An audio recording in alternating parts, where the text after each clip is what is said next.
नमस्कार, मैं हूं रतन राज पुरोहित और आज हम बात करने वाले हैं आज़ादी के 75 वर्ष के उपलक्ष्य में। ठीक एक वर्ष बाद हम आज़ादी के 75वें वर्ष में हम प्रवेश कर जाएंगे। तो आज हमारे साथ में उपस्थित है पद्म श्री से सम्मानित महाराव रघुवीर सिंह जी सिरोही। 2018 में पद्म श्री से सम्मानित हुए हैं हमारे राष्ट्रपति रामनाथ कोविंद द्वारा। सबसे विशेष बात यह है कि आज हमारे साथ महाराज रघुवीर सिंह जी जो जुड़े हैं उनको पद्मश्री इसी बात के लिए मिला है कि इतिहास के सबसे गहराई से जानकारी रखने वाले पूरे भारतवर्ष के अंदर अभी महाराज रघुवीर सिंह जी हैं। जितनी स्पष्ट जानकारी महाराजा साहब के पास में है उतनी और किसी इतिहासकार के पास में आपको मिलना असंभव है। तो आइए जानते हैं एक विषय के बारे में जो बहुत ही रुचिकर विषय है हमारे सामने। हमने इतिहास के अंदर पढ़ा है कहीं कि पृथ्वीराज चौहान को लेकर के एक भविष्यवाणी करने वाले थे वीरभद्र, भगवान शंकर के एक गण हुए थे। उन्होंने ठीक पृथ्वीराज चौहान का जो अंतिम युद्ध था उस अंतिम युद्ध के समय उनके राज दरबार की जो कवि थे चंद्रवर्धय, उनके सामने एक भविष्यवाणी करी थी। और वो भविष्यवाणी आज के समय को लेकर के और जब से हमारा लोकतंत्र प्रारंभ हुआ है तब से लेकर के आने वाले कई समय तक की वो भविष्यवाणी सटीक हमारे सामने स्पष्ट रूप से दिखाई दे रही है। तो आइए इसकी स्पष्ट जानकारी के लिए, स्पष्टीकरण के लिए हमारे बीच में महाराजा रघुवीर सिंह जी से मैं निवेदन करता हूँ कि जो वीरभद्र ने भविष्यवाणी करी थी उसके बारे में हम सभी को जानकारी साझा करिए महाराजा साहब। जनवरी 1192 AD सम्राट पृथ्वीराज चौहान अपनी 30% सेना लेकर मोहम्मद गौरी के लिए तरावड़ी के युद्ध, जो तरावड़ी रण क्षेत्र दिल्ली से 162 किलोमीटर उत्तर में है, के लिए प्रस्थान किया। जब कुरुक्षेत्र एरिया प्राप्त करने लगे अपने आप एक बड़ी चट्टान फटी, अंदर से एक आकृति निकली। महान आकृति को देखते ही चंद्रवर्धय जो पृथ्वीराज के राजकवि थे और साथ में थे सेना के, उनकी निगाह पड़ते ही वो समझ गए कि ये कोई महापुरुष है। कौन है उनको पता नहीं। जाके उन्हें प्रणाम किया, चरण स्पर्श किए और निवेदन किया कि महापुरुष, आज हम भारत की रक्षा के लिए और युद्ध करने जा रहे हैं दुश्मन के साथ, आप हमें विजय प्रदान करें। तब उसने कहा कि आज तो तुम्हारी हार होगी, कि मैं विजय प्रदान नहीं करूँ। जब उस गण ने ये कहा तो चंद्रवर्धय का भी दिमाग ठंड गया। उसने कहा अब क्या करें। फिर उसने सोचा कि कोई बात नहीं, एक और सोचा, ठीक है हार तो होगी, पर ये तो पता करें कि भविष्य में क्या होगा। तो चंद्रवर्धय ने जाके उनको ये पता नहीं कि ये शंकर का गण है, कि वीरभद्र है, इतना महापुरुष जी, कोई महापुरुष है इतना ही पता था। तो उसने जाके अगेन चरण स्पर्श किए और निवेदन किया कि महापुरुष ठीक है, हमारी पराजय तो होगी, पर ये तो आप बता सकते हैं उसके बाद भविष्य में क्या होने वाला है। ये तुम जानना चाहते हो तो कान खोल के सुन लो। वीरभद्र ने कहा आज का युद्ध पृथ्वीराज हारेगा। सही निकला, बिल्कुल हरा। जो 7 दफे मोहम्मद गौरी को हरा चुका था वो 8वीं दफे हार गया। फिर उसने कहा कि आज जो राज पृथ्वीराज भारत पर स्थापित होगा वो 666 वर्षों तक राज करेगा। अच्छा, तो मुस्लिम राज्य 1192 से 1858 तक राज किया। कितने साल हो गए? 666 वर्ष। बिल्कुल एकदम एक्यूरेट। फिर उसने कहा कि उसके बाद में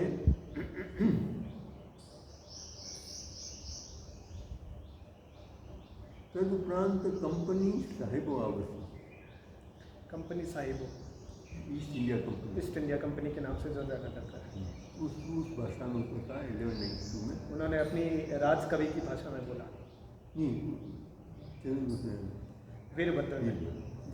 तदुपरांत कंपनी साहिबो आवसी 200 वर्ष घोरांग राज्य कर 200 साल माइटी एम्पायर। बिल्कुल राइट।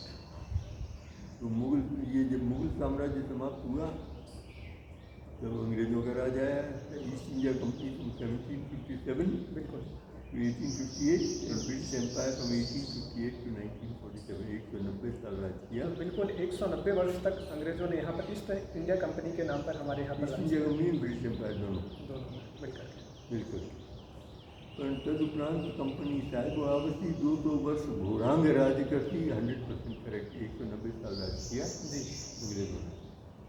फिर वो कहता है फिंगान पेटा फूटती, फिरंगी का पेट फूट जाएगा, बिल्कुल अंग्रेज यहाँ से भाग जाएंगे। हिंदू तुर्क मिल लूटती, हिंदू और मुसलमान मिलकर देश के 2 टुकड़े करेंगे, हिंदुस्तान और पाकिस्तान। ये 1947 का इससे बेटर डिस्कशन नहीं है, बिल्कुल भी नहीं हो सकता। हमने देखा कि इस राष्ट्र के 2 टुकड़े हो गए, जिसमें और अंग्रेज भाग गए, और अंग्रेज भाग गए, और परंतु हमने हमारे सामने हमारे पूर्वजों ने देखा कि इस राष्ट्र के 2 टुकड़े हो गए, जो एक पाकिस्तान बन गया और एक हिंदुस्तान बन गया। करेक्ट, बिल्कुल उसी वर्ष जिस वक्त अंग्रेज भागे। फिंगान पेटा फूटती, फिरंगी का पेट फूटेगा, भाग जाएगा, और हिंदू और तुर्क मिलकर देश के 2 टुकड़े करेंगे, हिंदुस्तान और जी 1947 का इससे बेटर डिस्कशन नहीं हो सकता। उसके बाद वो कहता है तदुपरांत मौन राज आवती, मौन राज संस्कृत में कहते हैं डेमोक्रेसी को मोहन राज मतलब संस्कृत भाषा का वर्ड मौन राज आवसी। घोर अन्याय चाल की, लक्ष्मी लूटा की लोको कली न राज न परिवार। अच्छा, ये उसके शब्द है, मेरी नहीं। बिल्कुल भगवान शंकर के गम वीरभद्र के शब्द है, तो चंद बरदाई ने अपने कुछ राजरातों में लिखा है, बिल्कुल एक जी। तो अब ये इसके बारे में तो डेमोक्रेसी के बारे में तो आप मेरे से ज़्यादा जानते हैं जी, कि उसकी भविष्यवाणी से ये गलत है, ये तो आप जानते हैं जी। 47 का आज दिन पे क्या हो रहा है, ठीक। जी अब जब तक आगे का सवाल है जी, तो उसमें भी उसने लिखा है, ये भी कमाल है।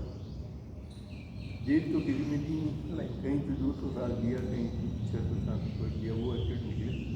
यहाँ कहता है कि इस डेमोक्रेसी जब समाप्त होगी तब अगेन क्षत्रिय साम्राज्य आएगा जी, और उसके अंदर भारत पुनः विश्व की प्रथम शक्ति बनेगी। अच्छा, मतलब विश्व शक्ति की ओर फिर से हम अग्रसर होंगे। नहीं बनेगा, number 1 power of the world जो भारत था।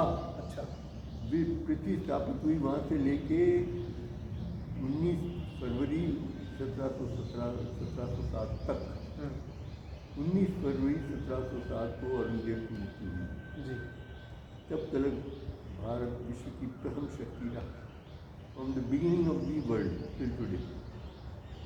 और उसके बाद सब हो गया कई कदम तक जी। तो ये पुनः उस रास्ते जाएगा।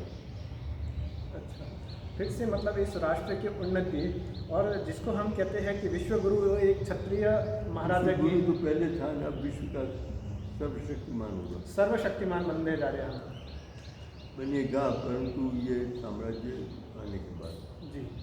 इस स्थिति में तो इस प्रकार की रोचक जानकारी हमें इतिहास के अंदर खूब पढ़ने के लिए मिली थी वीरभद्र के बारे में।